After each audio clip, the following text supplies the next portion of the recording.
Amazon পৃথিবীর সবথেকে ঘন এবং গভীরতম জঙ্গল, যেখানে বসবাস করে লাল চামড়ার এক নরখাদক আদিবাসী সম্প্রদায়। তারা এতটাই হিংস্র যে তাদের কাছ থেকে বেঁচে ফেরা প্রায় অসম্ভব। কিন্তু এর মধ্যেই একদিন হঠাৎ করে একটা প্লেন ভেঙে পড়ে ওই নরখাদক আদিবাসীদের এলাকায়। তারপর ওই প্লেনে থাকা যাত্রীদের সাথে যা হয় তা জানলে আপনার শরীর শিউরে উঠবে। সো হ্যালো ভিউয়ার, সঙ্গে আমি অনিমেষ, আর আজকের মুভি দ্য গ্রিন ইনফেরনো। মুভি শুরু হয় এবং দেখানো হয় কিছু কলেজের ছেলেমেয়েরা আন্দোলন করছে। আসলে তারা বিপদে পড়া অসহায় মানুষদের পাশে দাঁড়ানোর জন্যই অনশন করছিল। এরপর এই মেয়েটাকে দেখানো হয়, যার নাম জাস্টিন, এবং তার সাথে রয়েছে তারই আর এক বান্ধবী। ইনি হলেন জাস্টিনের বাবা। ইনি ইউএনও বা ইউনাইটেড নেশনের একজন সরকারি উকিল। আর জাস্টিনরা অসহায় মানুষদের পাশে দাঁড়ানোর জন্য যে আন্দোলন করছিল, সেই আন্দোলনের আসল লিডার হলো অ্যালেজেন্দ্রো নামের এই ব্যক্তি। অ্যালেজেন্দ্রো জানায় তারা একটা দল তৈরি করবে, যে দলটা 2 সপ্তাহের জন্য অ্যামাজনের ঘন জঙ্গলে যাবে, কারণ সেখানে থাকা দুস্থ আদিবাসীদের একটা কোম্পানির হাত থেকে বাঁচাতে। কারণ সেখানকার আদিবাসীদের বাসস্থান হলো জঙ্গল, আর ওই কোম্পানি জঙ্গল কেটে সেখানে কারখানা বানাতে চায়। এছাড়াও জঙ্গল কাটার কারণে পৃথিবীর অনেক বড় ক্ষতি হচ্ছে। এক কথায় পৃথিবীর ভারসাম্য নষ্ট হচ্ছে। পরের দিন অ্যামাজনের জঙ্গলের একটা ম্যাপ নিয়ে আলেজান্দ্রো তার টিমের সবাইকে বোঝাতে থাকে তারা আসলে অ্যামাজনের জঙ্গলের কোন জায়গাটাতে যাবে। কথা হয় তারা ওই জঙ্গলে গিয়ে লুকিয়ে থাকবে এবং অপেক্ষা করবে ওই কোম্পানির বুলডোজার আসার। তারা যখনই গাছ কাটা শুরু করবে তখন তারা ফোনের মাধ্যমে সেই ভিডিওটা করে নেবে, এবং তাদের তোলা ওই ছবি এবং ভিডিওগুলি যখন স্যাটেলাইটের মাধ্যমে চারিদিকে ছড়িয়ে পড়বে, তখন সরকার বাধ্য হয়েই নড়ে চড়ে বসবে ওই জঙ্গলকে রক্ষা করার জন্য। সমস্ত ব্যবস্থা হয়ে যাওয়ার পর জাস্টিন তার বাবাকে জানায় সে কিছুদিনের জন্য ঘুরতে যাচ্ছে। তবে কাদের সাথে যাচ্ছে এবং কেন যাচ্ছে এ বিষয়ে সে তার বাবাকে কিছুই জানায় না, কারণ তার বাবা জানলে তাকে কখনোই যেতে দেবে না। তারা গভীর অ্যামাজনের জঙ্গলের যে জায়গাটার উদ্দেশ্যে রওনা দেয়, সেই জায়গাটার নাম হলো পেরু। প্রথমে তাদের টিম প্লেনে করে একটা নির্দিষ্ট জায়গা অবধি পৌঁছায়। সেখানে তাদের আর একজন ব্যক্তির সঙ্গে দেখা হয়, যার নাম হলো কার্লস। কার্লসের সঙ্গে দেখা হওয়ার পর অ্যালেক্সান্দ্রো জানায় যে এই কার্লসই হলো তাদের প্রধান উদ্যোক্তা, অর্থাৎ অ্যামাজনের গভীর অবধি যেতে যত খরচ পড়বে এবং যা কিছু লাগবে সবকিছুই কার্লস দেবে। তবে জাস্টিনের এই ব্যাপারটা কেমন একটা অবাক লাগে। সে কিছুটা সন্দেহ করতে থাকে, একটা মানুষ বিনা স্বার্থে তাদের সবার যাতায়াতের খরচ কেন দিচ্ছে। তো যাই হোক, প্লেন থেকে নেমেই তারা লোকাল অটো গাড়িতে উঠে জঙ্গলের উদ্দেশ্যে বেরিয়ে পড়ে। সেখানে তারা একটা হোটেল বুক করে এবং খাবার খেতে খেতে তারা পরবর্তী পদক্ষেপ সম্পর্কে আলোচনা করতে থাকে। যেমন সবার ফোনে ফুল চার্জ থাকতে হবে এবং সবাইকে সতর্ক থাকতে হবে, যাতে ওই কোম্পানির লোকেরা তাদেরকে কোনো রকমে ধরতে না পারে। আর ওই গভীর জঙ্গলে তারা যদি ছবি বা ভিডিও করতে গিয়ে ধরা পড়ে, তাহলে ওই কোম্পানির লোকেরা তাদেরকে মেরেও ফেলতে পারে। অ্যালেক্সান্দ্রো সবাইকে জানিয়ে দেয় শুধু ওই কোম্পানির লোকেরা নয়, এই জঙ্গল কিন্তু খুবই ভয়ানক জঙ্গল, সুতরাং পদে পদে বিপদ এবং পদে পদে মৃত্যু। এরপর তারা সবাই মিলে একটা বিচে চলে যায় এবং সেখান থেকেই তারা নৌকাতে ওঠে। চারিদিকে বিশাল নদী এবং অনেক দূরে দেখা যাচ্ছে সবুজ জঙ্গল। দেখতে দেখতেই সবাই পৌঁছে যায় পাহাড়ে ঘেরা সবুজ অরণ্য অ্যামাজনের জঙ্গলে। দেখা যায় অ্যামাজনের জঙ্গলের আতঙ্ক এতটাই যে এখানকার মাঝিরাও বন্দুক এবং তলোয়ার সাথে রাখে। নদীর ধারে নেমে তারা প্ল্যান মতো তাদের ইউনিফর্মটা পরে নেয়, যাতে তাদেরকে দেখেও মনে হয় তারাও কোনো একটা কোম্পানির কর্মচারী। এরপর কার্লোস তার হাতে একটা তলোয়ার নিয়ে তাদের পথ দেখিয়ে নিয়ে যেতে শুরু করে। তবে সে সাধারণ পোশাকই পরেছিল এবং কার্লোস কেবলমাত্র তাদেরকে গন্তব্যে পৌঁছে দেবে, তাদের সঙ্গে সে থাকবে না। গভীর জঙ্গলের মধ্য থেকে কিছুটা পথ এগোতেই তারা দেখতে পায় ওই কোম্পানির লোকেরা সামনে কাজ করছে। এরপর অ্যালেক্সান্দ্রো সবাইকে একটা করে মুখোশ দিয়ে দেয়, যাতে কাউকেই চেনা না যায়। কোম্পানির লোকেদের নজর এড়িয়ে টেন্টের পেছন দিক থেকে লুকিয়ে তারা একটা জায়গায় পৌঁছে যায় এবং প্রত্যেকেই একটা করে শিকল ও তালা নিয়ে একে অপরের সঙ্গে কোনো না কোনোভাবে আটকে যায় এবং সবশেষে মুখে একটা করে মুখোশ পরে নেয়। তবে এই সময় দেখা যায় দুর্ভাগ্যবশত জাস্টিনের তালাটা কোনোভাবেই আটকায় না। এদিকে সবাই হ্যাক করা স্যাটেলাইটের মাধ্যমে মোবাইলে ভিডিও করা শুরু করে দেয় এবং সেই সময় ওখানে হওয়া একটা বিস্ফোরণ রেকর্ড করে। সাথে সাথেই কোম্পানির কিছু বন্দুকধারী লোক সেখানে চলে আসে। তবে তারা সবাই কোনো না কোনোভাবে কিছু না কিছুর সাথে আটকে ছিল, তাই কোম্পানির ওই লোকেরা তাদেরকে সেখান থেকে ছাড়াতে পারে না। তবে তারা জাস্টিনের কাছে পৌঁছাতেই দেখতে পায় জাস্টিনের শিকলের তালাটা খোলা, তাই তারা খুব সহজেই জাস্টিনকে ধরে ফেলে। জাস্টিনের হাত থেকে ফোনটা ছিনিয়ে নিয়ে তার ফোনটার উপরে একটা গুলি করে তার মুখোশটা খুলে ফেলে। ঠিক সেই সময় অ্যালেক্সান্দ্রো ওই কোম্পানির লোকজনদের বলে, তোমরা জানো জাস্টিনের বাবাকে। জাস্টিনের বাবা একজন ইউএনওর উকিল, সুতরাং তোমরা যদি ওর কোনো ক্ষতি করো তাহলে তোমরাও বাঁচতে পারবে না। লোকগুলো এটা শুনে কিছুটা ঘাবড়ে যায়। তবে এই সময় স্যাটেলাইটের মাধ্যমে অনবরত ভিডিও রেকর্ডিং হচ্ছিল এবং তাদের প্ল্যান অনুযায়ী সমস্ত জায়গায় সেটা ছড়িয়ে পড়ছিল। বন্দুকধারী লোকগুলো এক পর্যায়ে বাধ্য হয়েই জাস্টিন সহ সেখানে সবাইকে ছেড়ে দেয়। তবে এই ঘটনার পর জাস্টিন অনেক কান্নাকাটি শুরু করে। এরপর পুলিশ এসে তাদের সবাইকে হ্যান্ডক্যাপ পরিয়ে একে একে নৌকায় বসায় আর তাদেরকে নিয়ে আসা হয় এয়ারপোর্টে এবং সেখানে আমরা কার্লোসকে দেখতে পাই। কার্লোস একজন পুলিশ অফিসারকে ঘুষ দিয়ে তাদের সবার পাসপোর্ট পুনরায় নিয়ে নেয় এবং প্লেনে করে ফেরত যেতে যেতে তারা সবাই সফলতার জন্য পার্টি করতে থাকে। এখানে যে জঙ্গল কাটা হচ্ছে এবং আদিবাসীদের উৎখাত করা হচ্ছে তার পুরো ভিডিও চারিদিকে ছড়িয়ে পড়েছে। এখন সব জায়গাতেই তারাই ব্রেকিং নিউজ। এদিকে জাস্টিনকে দেখা যায় সে কিছুটা বিরক্ত এবং দুঃখী মনে বসেছিল, কারণ তার বন্ধুরা তাকে কেবলমাত্র এই মিশনে এই কারণেই নিয়ে এসেছে যাতে তারা বিপদে পড়লে জাস্টিনের বাবার দোহাই দিয়ে তারা বেঁচে যেতে পারে। এটা ভেবেই জাস্টিনের প্রচন্ড খারাপ লাগে। তবে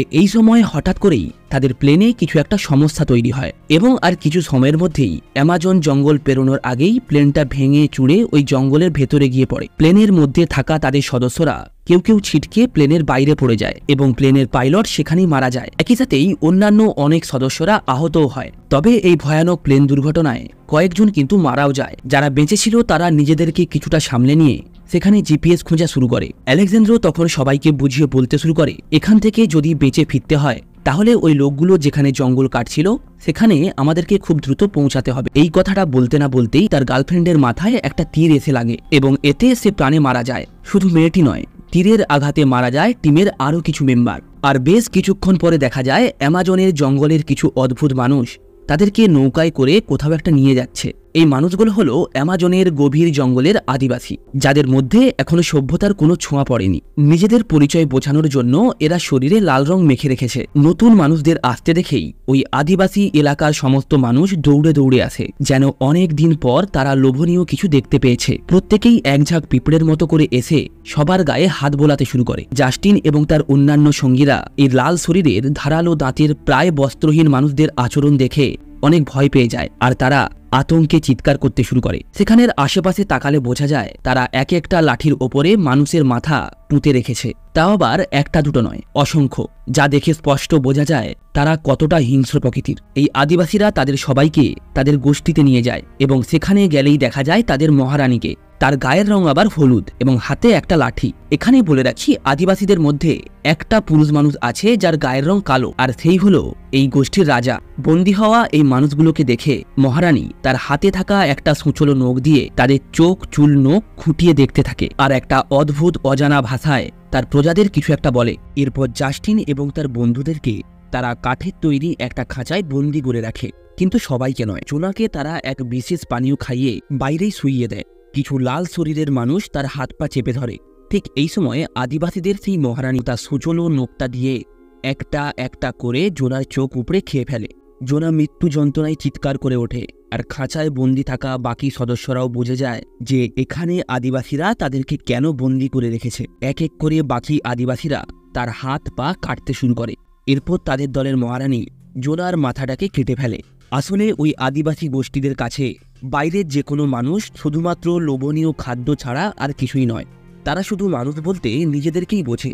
এদিকে রাতের বেলায় আলেকজান্দ্রো তার জীবিত বন্ধুদেরকে এমন কিছু জানায় যেটা শুনে তারা সবাই চমকে যায়।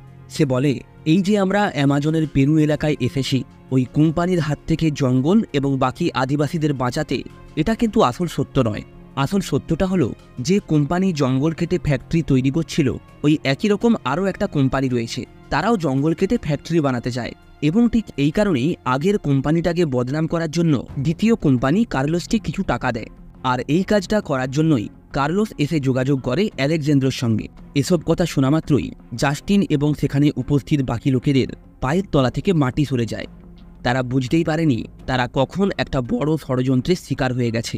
পরের দিন সকাল হলেই আদিবাসী গোষ্ঠীর রাজা খাঁচার মধ্যে প্রবেশ করে এবং তাদের 6 জন সদস্যের মধ্যে 3 জন মেয়েকে তারা বাইরে নিয়ে যায়।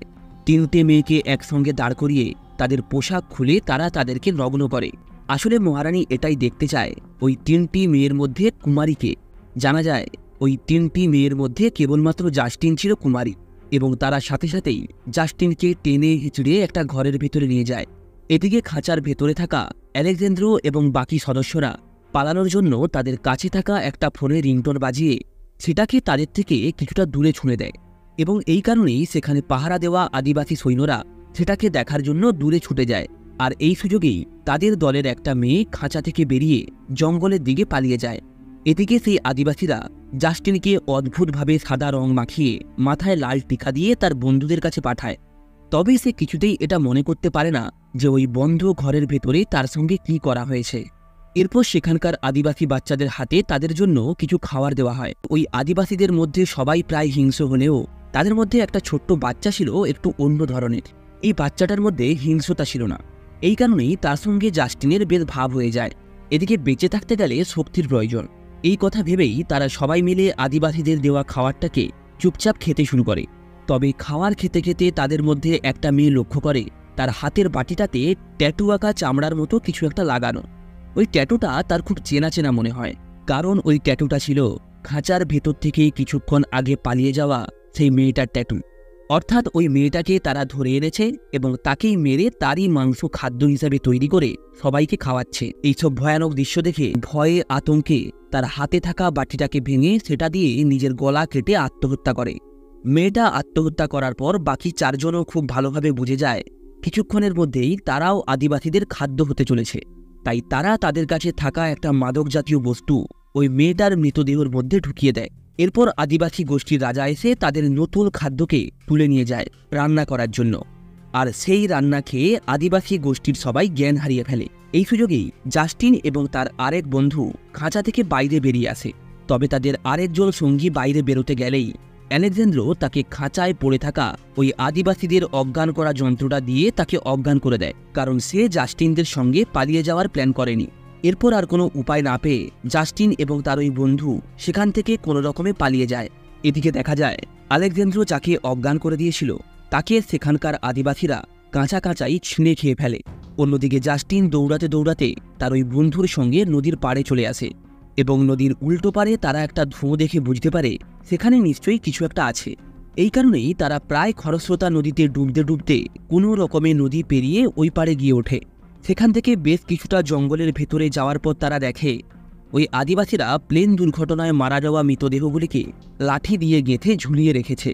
এরপর সেখানে থাকা একটা মৃতদেহের পকেটে তারা একটা ফোন বাজার আওয়াজ পায়। জাস্টিন সেই ফোনটা বের করতে গেলে তার গায়ের ওপরে একটা মৃতদেহ এসে পড়ে। এটা দেখে জাস্টিনের সঙ্গে থাকা ওই বন্ধু মৃতদেহটাকে তার ওপর থেকে সরাতে না সরাতেই সেখানে চলে আসে সেই নরখাদক আদিবাসীরা এবং তারা পুনরায় তাদেরকে সেই অজ্ঞান করার যন্ত্রটা দিয়ে অজ্ঞান করে দেয়। বেশ কিছুটা সময় পেরিয়ে যাওয়ার পরে দেখা যায় তারা পরের দিন পুনরায় সেই আদিবাসীদের ডেরায়। ড্যানিয়েলকে তারা একটা গাছের সঙ্গে বেঁধেছে এবং আদিবাসী রাজা তার সমস্ত হাড়কুড় ভেঙে দিচ্ছে। এরপর তার সারা শরীরে এক অদ্ভুতভাবেই সবুজ প্রলেপ লাগিয়ে দেওয়া হয় এবং এর কিছুক্ষণের মধ্যেই জঙ্গলের এক বিষাক্ত পিঁপড়ে তার শরীরে ওঠে এবং পুরো শরীরটাকে কুড়ে কুড়ে খেতে শুরু করে। অসহায়ের মতো আর্তনাদ করা ছাড়া তার আর কিছুই করার থাকে না। অন্যদিকে আদিবাসী মহিলারা জাস্টিনকে নগ্ন করে তার হাত পা বেঁধে তার পুরো শরীরে কিছু একটা মালিশ করতে থাকে। এরপর তার পুরো শরীরে তারা একটা সাদা রং লাগিয়ে দেয়, অর্থাৎ জাস্টিনকে ধীরে ধীরে ঠিক তাদেরই মতো একটা সাজ তৈরি করে দেয়। এরপর মহারানী একটা ধারালো অস্ত্র নিয়ে জাস্টিনের গোপনাঙ্গের দিকে যেতে শুরু করে। ঠিক এই সময় তাদের দলের এক আদিবাসী বাচ্চা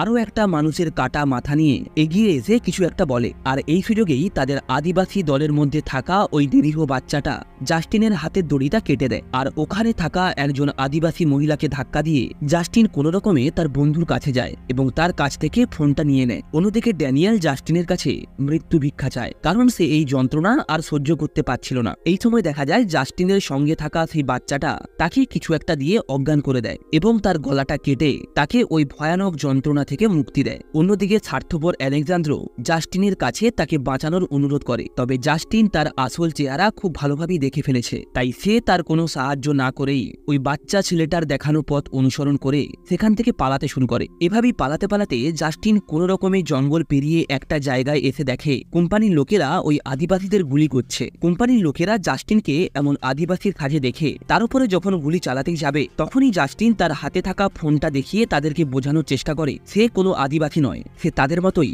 একজন সাধারণ মানুষ। আর সৌভাগ্যবশত কোম্পানির লোকেরা জাস্টিনের হাতে থাকা ফোনটা দেখে বুঝতে পারে সেও তাদের মতো একজন সভ্য মানুষ। এরপর সেখানে একটা হেলিকপ্টার আসে জাস্টিনকে নিয়ে যাওয়ার জন্য। তারা জাস্টিনকে জিজ্ঞাসা করে তোমার কি আর কোনো সঙ্গী বেঁচে আছে?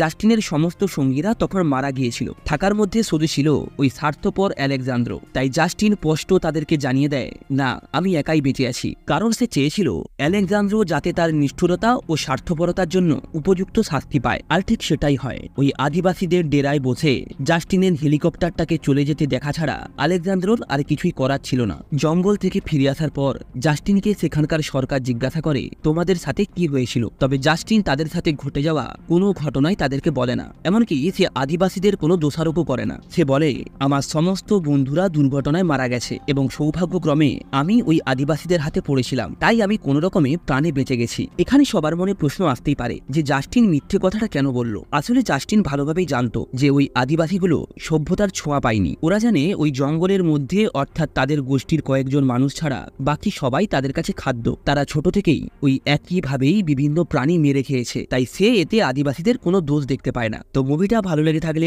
অবশ্যই একটা লাইক করে দেবেন এবং এমনই সব নতুন নতুন ধরনের মুভির এক্সপ্লেনেশন পাওয়ার জন্য সাবস্ক্রাইব করবেন ফিল্মেশন ওয়ার্ল্ড।